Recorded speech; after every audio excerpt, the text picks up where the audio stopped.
Welcome to Lockbox, a podcast providing real estate professionals with action items for success. My name is Jeffrey Brogger, and I'm going to be your host. I'm the founder of two real estate marketing and tech companies, STEEZY.Digital and realnurture.io. In this podcast, you'll learn from top 1% real estate and mortgage brokers the exact secrets to their success. Welcome to Lockbox.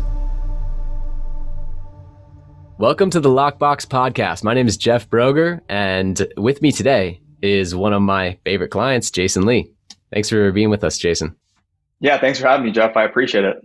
Yeah, absolutely. So why don't you tell our listeners who you are and where you're from? Yeah, so my name's Jason Lee. I currently live in San Diego, California. I grew up in the Bay Area, 20 minutes east of San Francisco, and then I moved down to San Diego to go to San Diego State. And then I graduated very recently, actually in 2019, but I was a full-time agent all of 2018 and 2019, so my junior and senior year, and then the tail end of my junior year. And then after I graduated, I became a full-time agent at South Coast Commercial. And then now I'm trying to start my own brand with Jeff, and he's doing a great job. And I focus mainly on the sale of apartment complexes in San Diego. So I don't sell any single family homes. My pure niche is anywhere from 2 to 20 units in San Diego County. So yeah, that's what I do. Awesome. And for Jason, he came to me through a referral, and we helped him with branding from start to finish. We helped brand Jason Lee multifamily, got him some amazing logos, but went that much deeper to get down to his story, which, he just briefly told you. Starting at San Diego State University, meeting, the broker of South Coast Commercial at a job fair, making hundreds of cold calls during his, junior and senior year, closing 2 deals before he graduates, and just now he's hooked. And this kid is a phenom. I mean, everyone's talking about him in San Diego.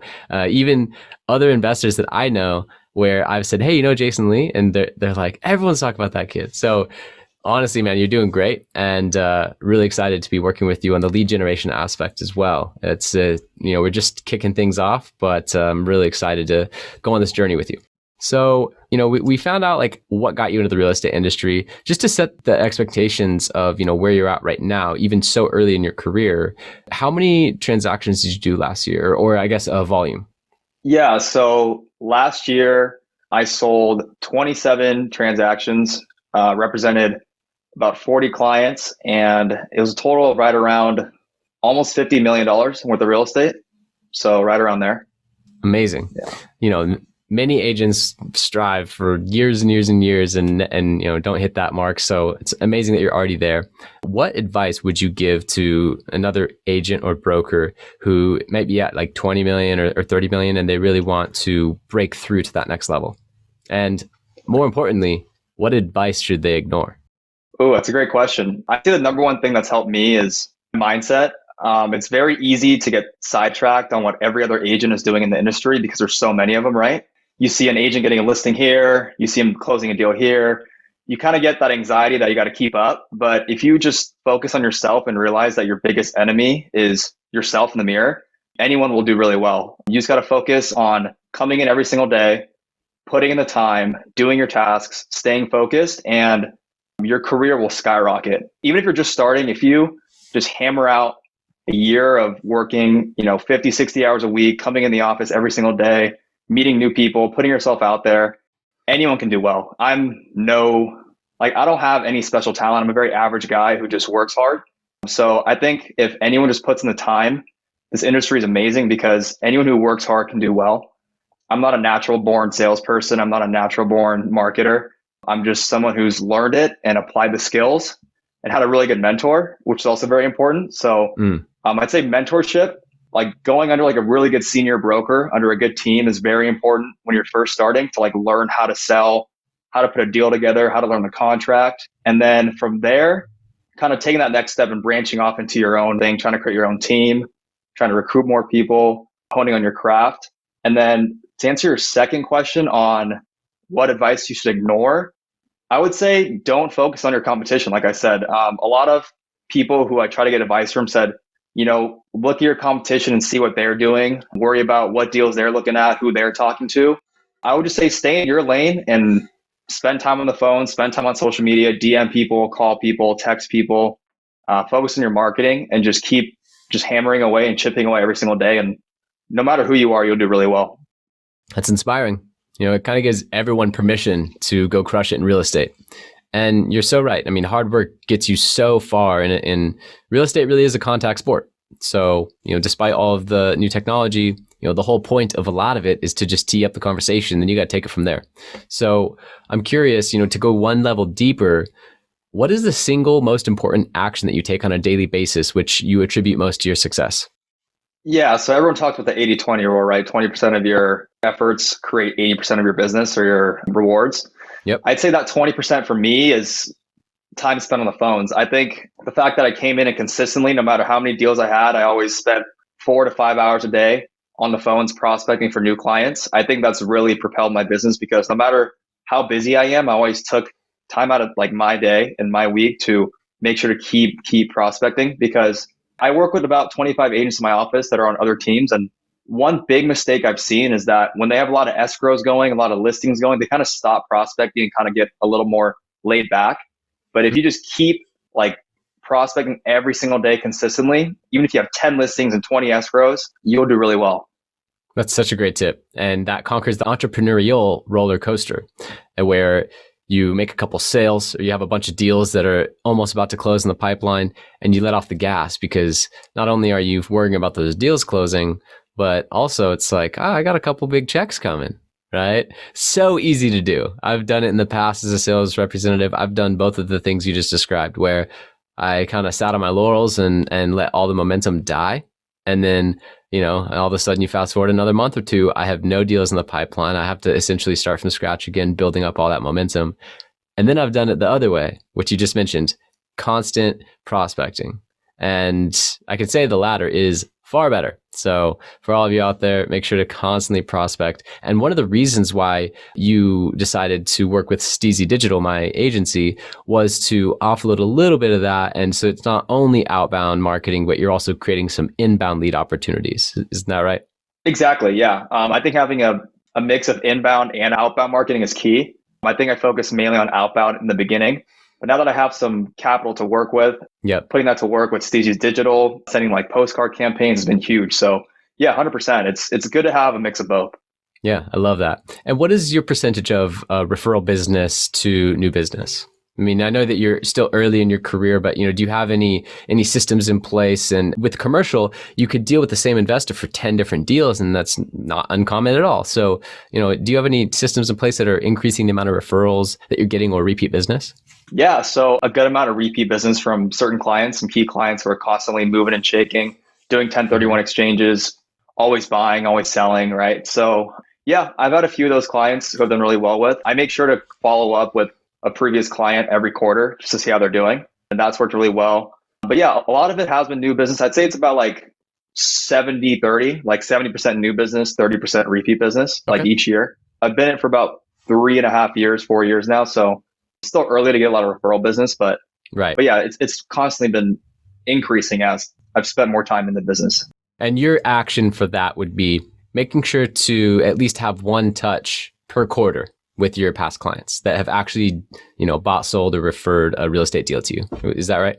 Yeah. Some of the experts say more, like maybe like once a month, but I found that once a quarter works great. And I feel like if you're touching them too much, it kind of gets almost annoying, but that's just my opinion. But some people say you should email them like every day and call them like every week or a month, but I don't know. That's just not my style.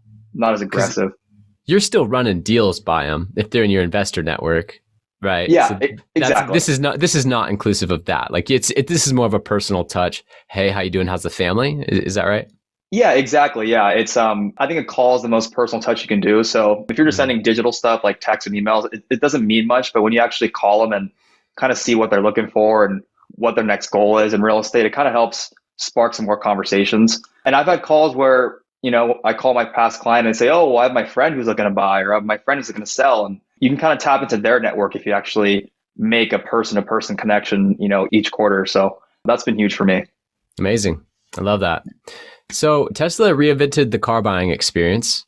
I, put down $100 deposit, just got my Model Y, literally dropped off outside my door a couple weeks ago. It's amazing. I mean, why would you ever go to a dealership, waste 4 hours of your life that you can never get back, be pressured into buying something you probably didn't even want? Like, Tesla completely reinvented the car buying experience. And there are some companies that are coming into the space that are attempting to disrupt and reinvent the real estate purchasing and selling experience. So I'm curious, do you think that the real estate transaction will be fully automated by like 2030? I can't predict the future, but I know one thing.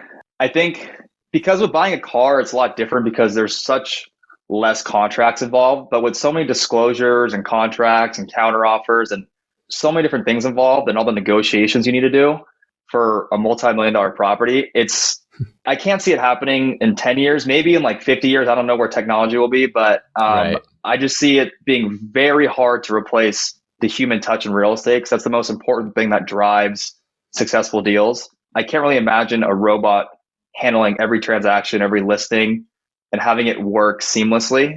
So yeah, I don't know. My answer is I don't know. I don't have a crystal ball, but I can't see it happening in 10 years for sure. Maybe, 50 years. I don't know. Maybe technology will be so good then that who knows what will happen, but that's my 2 cents. Yeah. Yeah. No, I agree. And, one of the big things with my company is we strive to use technology and marketing to tee up the communication and the conversation between an interested buyer or an interested seller and the right agent. And so the whole point is to not automate the conversation. The point is to automate, teeing up the conversation and help with some of those repetitive tasks, some of that legwork, some of the follow-up, the nurture, right? So that you can get back in front of them. And so I completely agree with you that the conversation between buyer and seller, and then the negotiation, the agency representation, and then you going to the other agent and having that negotiation, that is the most important aspect of, what has gotten deals done for 100 years. And I don't see that going anywhere anytime soon. So we have the same sentiment there. When it comes to lead generation sources, we've talked about cold calling, mailing. We were just getting started on digital for you. But so far, what's been your number one most profitable lead gen source? I'd say definitely just time spent on the phones, honestly. That's been the most profitable the last 3-4 years. It's a little different for commercial versus residential. Yeah. I've heard for residential that just DMing people on social media is extremely effective. Seeing people who are in your area who might be looking to buy. Postcard campaigns have worked really well too, though. It's really good for finding motivated sellers because it's kind of a personal, like a letter that's like, dear, Mrs. Smith, are you looking to sell your property? I have 2 or 3 buyers looking in the area. It's a little more personal touch. So most people seem to respond at a higher rate than just like a Facebook ad or something like that. But both work extremely well, but just for like different demographics. Like I think direct mailers work really well for like an old, like 70 to 90-year-old demographic. And then like digital and social media works really well for like millennials and people who are like 40 to like 50. It does really well. But yeah, for me personally, to this point at least, the way I was taught in commercial real estate, it's all about the phone. So I've been doing that mainly, but I'd like to slowly like get more inbound marketing into my business to grow it. So right. And through our campaigns, it's a little too early to tell yet, but you've had 2 or 3 solid buyer conversations from even just the first 80, 90 leads that we've sent you, which is amazing. That for online lead generation, usually it's like 100 to 1. And so, you've got a couple opportunities there. Really curious to see how that pans out. Can you approximate their ages, or do you have any of that information from the 2 or 3 buyer leads that have come in so far from social? Yeah, I'd say they're probably both in their mid-30s. Really? Yeah, right around there. Okay. Yeah. Yeah, because Facebook in particular, it's so interesting. It's really easy to think like all social media only appeals to millennials or Gen X, but Facebook has tons of baby boomers on there, watching their grandkids' soccer games and stuff like that. Like, so it's so interesting. There is a huge spread of leads from Facebook in particular. Instagram's different. Instagram, it is pretty much just millennial and Gen X. And I don't even run real estate lead generation ads on other social platforms like TikTok or Snapchat. It's like, why? But I was curious to see, what the ages or the approximate ages were for those.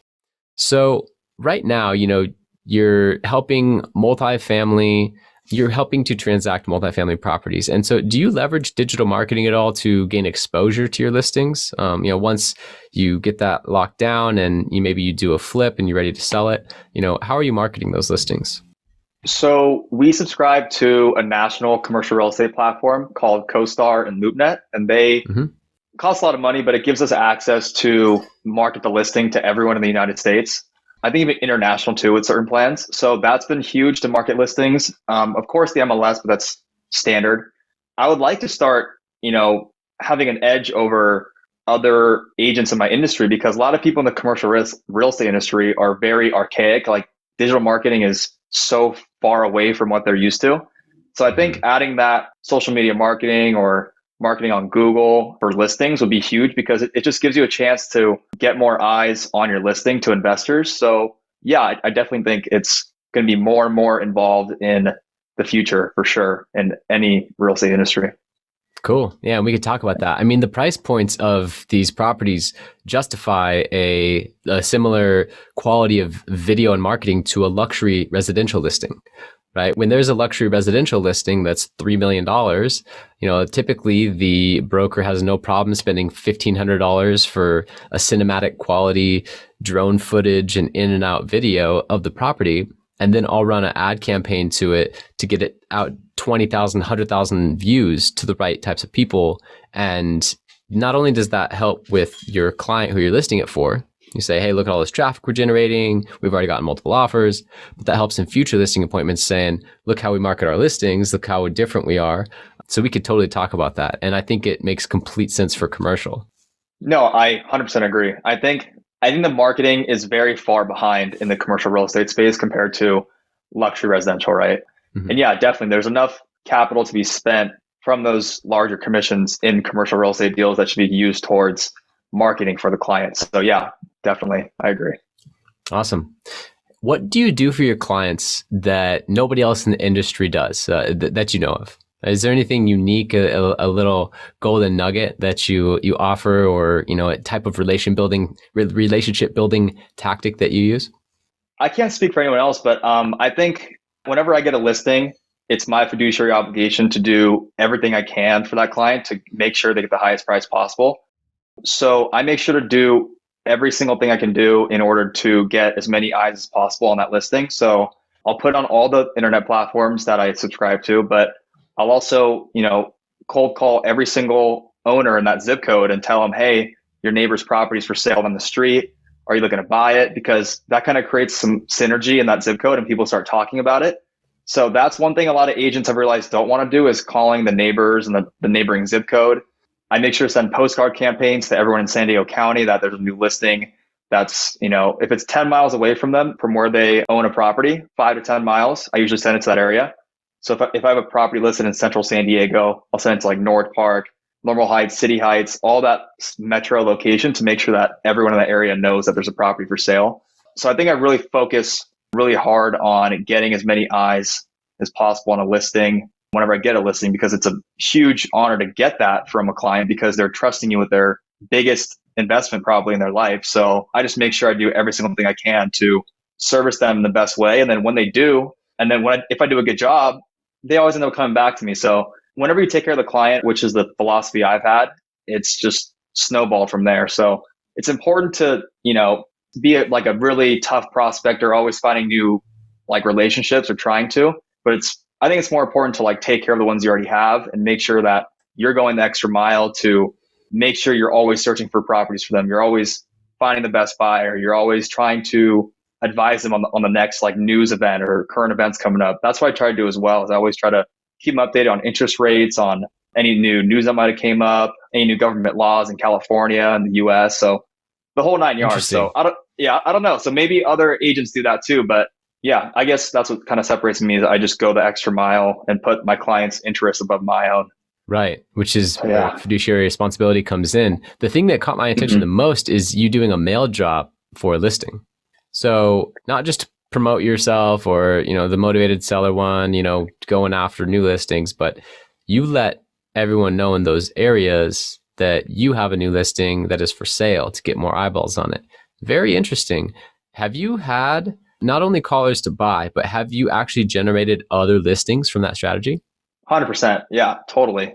Because it's a good conversation starter. I mean, if you're an agent who has a listing in their zip code, you're automatically seen within like the first 7 seconds from that potential buyer that you are doing business, right? So people want to do business with people who are doing business. So if you come knocking on someone's doorstep with a 10-unit listing down the street, they're going to probably listen to what you have to say. So it's much easier to get a conversation started. So yeah, listings get listings for sure if you do it right. So yeah, 100%. It's been a really good strategy for me. Awesome. Hey, what are 1 to 3 books that have greatly influenced your life and career? Oh, I'd say the number one book is How to Win and Influence Friends by Dale Carnegie. That's probably top list. I'm in the people business, so learning human psychology and knowing how to develop relationships is the most important thing. So definitely that book. I'd say Powerful. It was from I forget her name. It's Patty something, but she was like the COO of Netflix, I think, behind Reed Hastings. But her book was extremely good.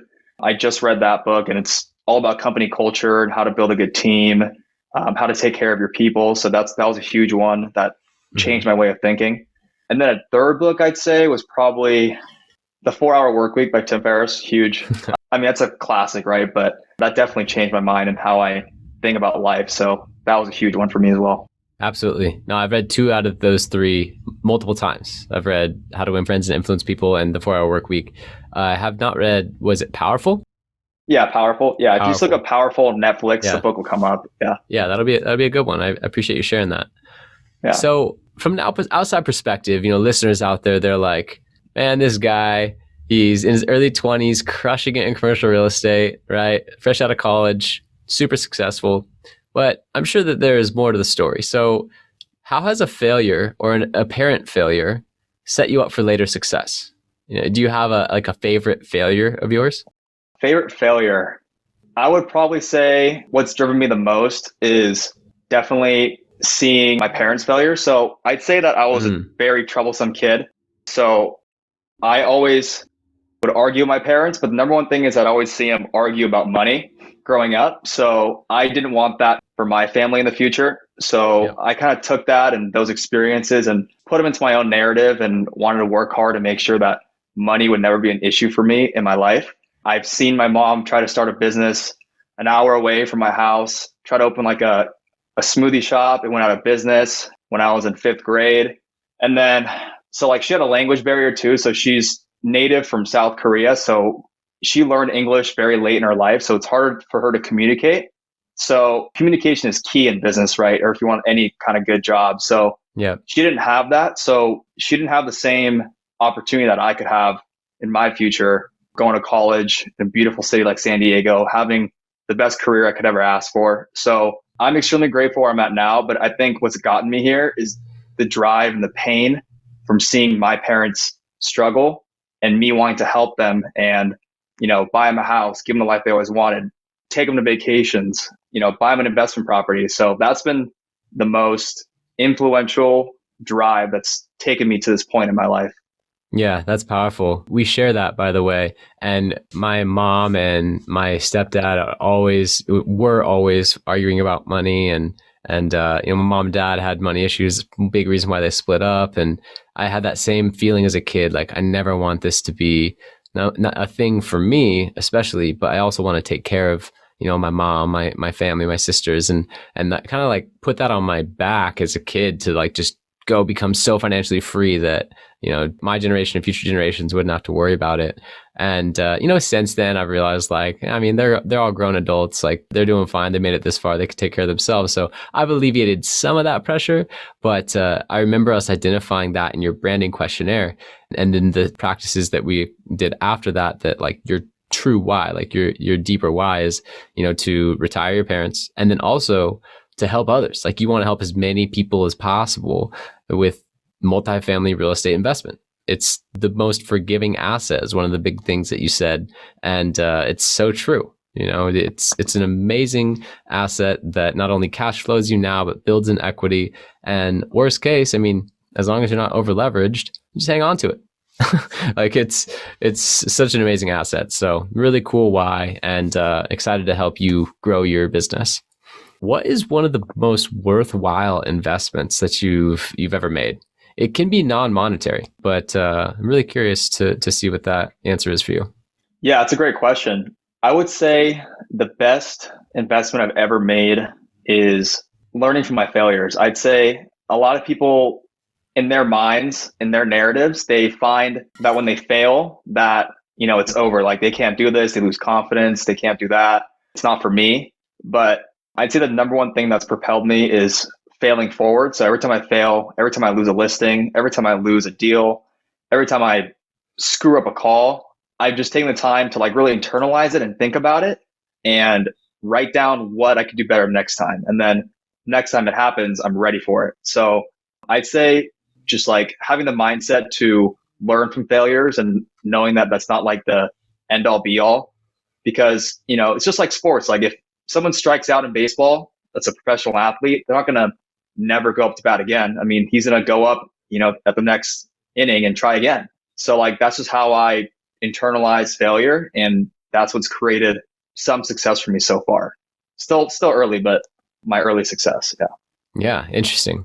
Are there any quotes that you live by? Sayings, mantras, things that get you through those hard moments?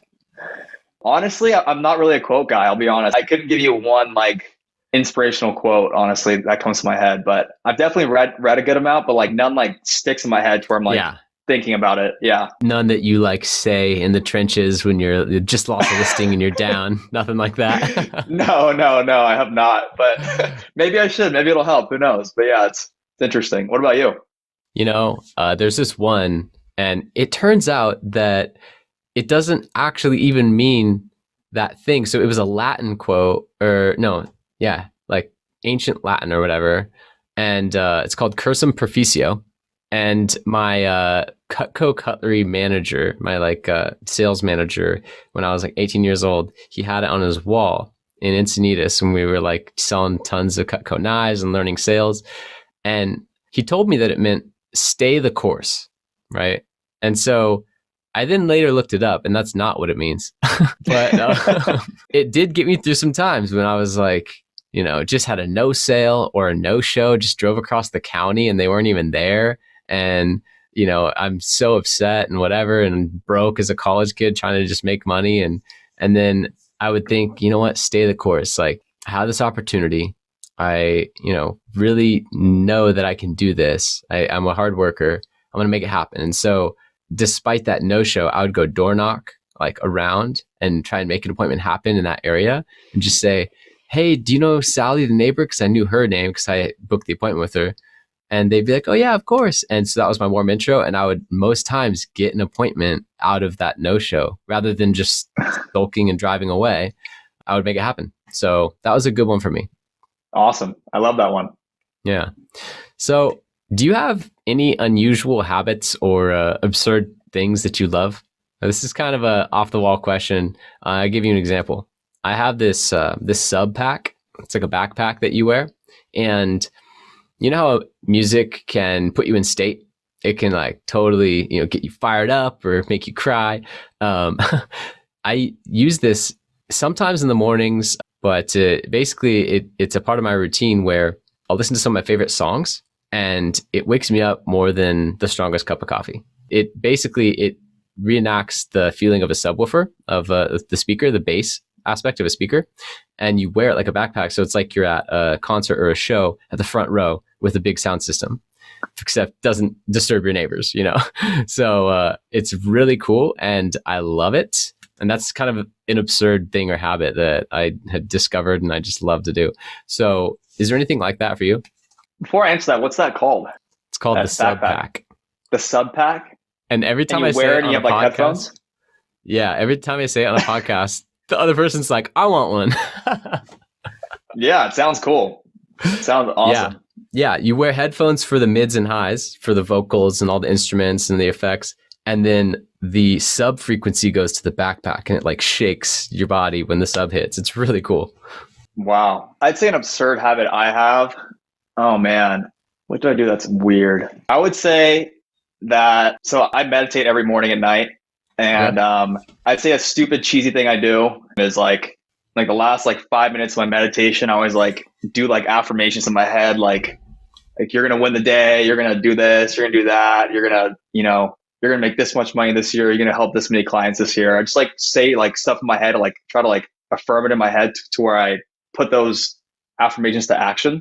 So that's kind of a weird thing that I do that, people probably find weird, but I mean, I think it's helped me a little bit, but yeah. Clearly that's powerful. I love that you do that. A lot of people will meditate, but the affirmation aspect at the end, that's key. I also have this, I also have this little 5-minute gratitude journal right here. It's kind of going away right there. There we go. Yeah. Yeah. This kind of an odd habit too. It's just like a little journal that I bought on Amazon, and you basically write down like three things you're grateful for. And there's like a template. Like, for example, it's like what I love most of my community, something that went right today, something about myself I would never change. And it has like little inspirational quotes. So that's helped me become like a little more grateful about the life that I have and not always just chasing too much. So that's another odd habit that I have. That's a cool one. I like that. Yeah. Gratitude lists are a great way to increase your happiness. I have one of my like manifesto statements for a brand and a company that I have is gratitude is the prerequisite to happiness. It's like in college, you got to take the prerequisites before you get to the master's, right? And so if you aren't grateful, it is impossible to be happy. I've discovered this. You could have everything in the world, and if you're not grateful for it, you're going to be looking at what else you could be having and looking at the grass is greener. And guess what? You're going to be miserable because you're comparing and you're not staying in the moment. But the moment that you can just switch it to gratitude, all of a sudden you can experience that fulfillment and happiness for what you already have. So if you want to have more happiness, go buy the 5-minute gratitude journal. Oh man. Yeah, I love it. I love that. Back to real estate, what are some of the bad recommendations that you hear given to other real estate professionals? Something bad that I hear, a bad recommendation, I would say something is that, so a good example I'd say is, I kind of mentioned before, is worrying too much about your peers, but also another big one is trying to do too much at once. So like I hear some like higher up agents or brokers, I've heard them like say in like other videos and like seminars that you should do like a bunch of different things at once for prospecting or your daily tasks. And I feel like when people try to like overload your plate with too much stuff, like you kind of just get lost in the clutter. So like I've heard, people in my own company just try to do too much at once and kind of like the crystal ball syndrome, right? Like trying the new method for finding a client or doing this or doing that. Like I'd say focusing one thing at a time and growing it and then building your next machine is the most important thing. And I feel like a lot of coaches or gurus in this industry try to like just pile you with a bunch of like methods and strategies and principles that like, yeah, they're good to implement, but if you try to do it all at once, like the new agent's going to just implode and not know where to start. So I'd say that's like one example of something that's like not the best advice in my opinion. Yeah, no, that's true. Chasing the shiny objects. It's the squirrel, right? Squirrel and going after the new thing and not giving what you already had invested in starting up enough chance or energy to actually get off the ground. That's great concept. And I know a lot of top producers that have that similar concept. One of my top clients says, if you're not willing to try something for a year, don't try it. If you're just going to be another agent that goes out there and tries something for a month, 2 or 3 and says it doesn't work. Well, I mean, maybe it just took a little bit more focus, a little bit more time. These deals take time. So really like that. That's a good one. Do you have a process for saying no? You seem like you have a lot of discipline around what your most important activities are. And it's so easy being any type of entrepreneur, but especially a real estate agent, to get caught up in the minutia, the little tasks and the things like that. But you always made time to call clients. You said 4 or 5 hours a day and doing the most important things. So that means you probably have to say no a lot. And I'm curious, what's your process for that? Yeah. So when I have something I need to get done, for example, like prospecting in the morning, I'll put my phone on airplane mode. I'll turn off like my email, like all my like MLS stuff, everything that'll like distract me. And I'll just focus on the task at hand. Because nothing is really, I realize that nothing in this industry needs your immediate attention like right away, or else you're going to, blow up a deal or lose an escrow, lose a listing. If you call that person back or email them back a couple hours later, It's no big deal. So I just think like time blocking and like removing your distractions has been the most effective way for me to say no to like all the different notifications I get. Cause like when I'm done like working on something for like an hour or two, like I'll turn my phone on or I'll turn my notifications back on. I get like a ton of emails, right? So I feel like if you're slowly checking email and trying to do one thing and you're like looking back and forth on your phone, computer, your other screen, it just, your production just goes to crap. So that's something that's really helped me like say no to like a bunch of things coming in and like saying no to like, time blocking, exactly. And saying no to like, if you like need to like get something done, like saying no to like your coworkers, lunches, like going to lunch with your coworkers, going out with your friends. If you're like really wanting to like be successful in this business, you got to say no to a lot of what your friends want to do, what your coworkers want to do, what your team wants to do. You got to like be a lone ranger most of the time and just like do your stuff and get in and get out. So that's like one big thing that's helped me say no to a lot of things and maximize my productivity. Yeah, that makes sense. I like the flicking off email and getting in the zone, creating a space where you can single task and focus. Focus is the most important action or characteristic, I guess you'd say, of high performers. Actually, Melinda Gates was in a room with like the wealthiest people in the world. It was like Warren Buffett, Bill Gates, like, I mean, you name it. It was just like the 25 wealthiest people in the world. And she said, write down one word on a piece of paper, fold it up and, put it in the hat. And that word should be the thing that you attribute most to your success, right? Like what kind of, characteristic? And guess what? All of them said focus. So in a world where we're so distracted and, we have a million notifications going off, that's such a good point that, shutting things off and just getting what you need to get done that's most important first and just, hey, get back to people later. Such a good point. Really love that. And, clearly it works. So is there a question I should have asked you? Is there something that you want to elaborate on from earlier?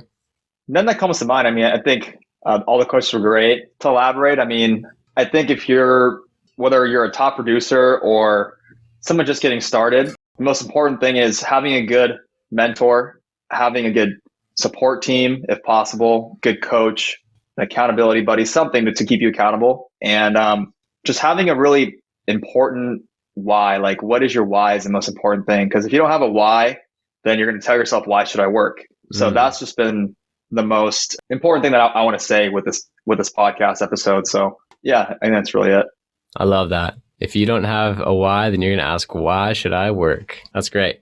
Well, how can listeners contact you if they're interested in doing a deal or learning more? Oh yeah. Anyone can just text me at my cell. It's 858-336-9688, or you can go on my website at www.jlm.realestate. So either or. Awesome. Yeah. Jason Lee, everyone, from Jason Lee Multifamily. And, thank you again so much for coming on here, talking about commercial real estate, multifamily, lead generation tactics. I mean, you already dropped so much value. I really do appreciate it. And I know my listeners are going to love it. Thanks, Jeff. I really appreciate having me on. I mean, this is a great podcast that you're doing, and I think it's going to help a lot of people. So thanks for having me. It's an honor. Absolutely. Talk soon. Yeah, talk soon, Jeff. Thank you for listening. If you want to accomplish your real estate goals, then I highly suggest downloading my free Ultimate Real Estate Goal Setting Framework. The link is in the description of the show, and it will help you break down your annual income goal into the amount of phone calls, appointments, or open houses you need in order to achieve that goal. Thank you so much, and we'll see you next time.